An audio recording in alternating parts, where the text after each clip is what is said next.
તો હાલ રાજ્યમાં બેવડી ઋતુનો અનુભવ થઈ રહ્યો છે। તો દિવસે ગરમી અને રાત્રે ઠંડીનો અહેસાસ થઈ રહ્યો છે।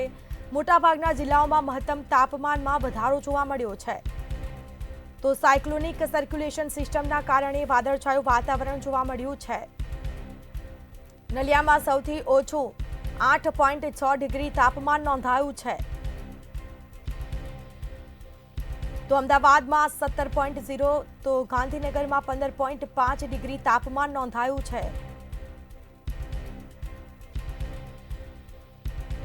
બેવડી ઋતુનો અહેસાસ થઈ રહ્યો છે। મોટાભાગના જિલ્લાઓના મહત્તમ તાપમાનમાં વધારો જોવા મળ્યો છે।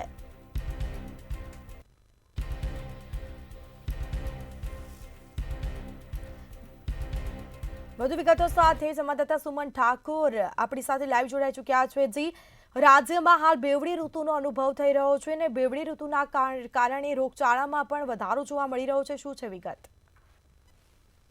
જી, ચોક્કસપણે સ્મિતા કહી શકાય કે બે ઋતુઓનો અનુભવ છે તે થઈ રહ્યો છે। આપ દ્રશ્યોમાં પણ જોઈ શકો છો કે કઈ રીતે હાલ તો ઠંડીનો અનુભવ છે તે જોવા મળી રહ્યો છે। રાજ્યમાં દિવસે ને દિવસે ગરમી અને રાતે ઠંડીનો અનુભવ છે તે થઈ રહ્યો છે। કહેવામાં આવે છે કે હાલ રાજ્યમાં બે ઋતુઓનો અનુભવ છે તે જોવા મળી રહ્યો છે। સાથે જો વાત કરીએ તો રાજ્યમાં મોટા જિલ્લાઓમાં વધુ તાપમાન છે તેમાં પણ વધારો જોવા મળી રહ્યો છે। અને સાથે સાથે જો વાત કરીએ તો અમદાવાદમાં 17.0 અને ગાંધીનગરમાં 15 ડિગ્રી તાપમાન જે છે તે જોવા મળી રહ્યું છે। અને નલિયામાં સૌથી ઓછું 8.6 ડિગ્રી તાપમાન છે તે નોંધાયું છે। અને ગઈકાલે જ્યારે વાત કરીએ તો ગઈકાલમાં રાજસ્થાનમાં પણ વરસાદ છે તે વરસ્યો હતો। અને સાથે સાથે જો વાત કરીએ તો અમદાવાદમાં આજે 15.0 તાપમાન છે તે નોંધાયું છે। વડોદરામાં 16.8 ડિગ્રી અને સુરતમાં 17.2 ડિગ્રી છે તાપમાન નોંધાયું છે। બે ઋતુઓની શરૂઆત થઈ ગઈ છે। બપોરે જ્યારે વાત કરીએ તો ગરમીની અનુભવ થતો હોય છે અને જ્યારે સાંજની વાત કરીએ તો ઠંડી અનુભવતા હોય છે। બે ઋતુઓમાં લોકો બીમાર પડે છે તેવું પણ લાગી રહ્યું છે। અને સાથે સાથે જો વાત કરીએ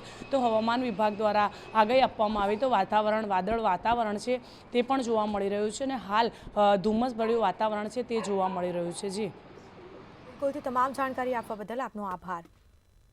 તો આ સાથે જ સાયક્લોનિક સર્ક્યુલેશન સિસ્ટમના કારણે વાદળછાયું વાતાવરણ જોવા મળ્યું છે। નલિયામાં સૌથી ઓછું 8.6 ડિગ્રી તાપમાન નોંધાયું છે। તો અમદાવાદમાં 17.0 ડિગ્રી, ગાંધીનગરમાં 15.5 ડિગ્રી તાપમાન નોંધાયું છે। બેવડી ઋતુનો અહેસાસ થઈ રહ્યો છે। તો મોટાભાગના જિલ્લાના મહત્તમ તાપમાનમાં વધારો જોવા મળ્યો।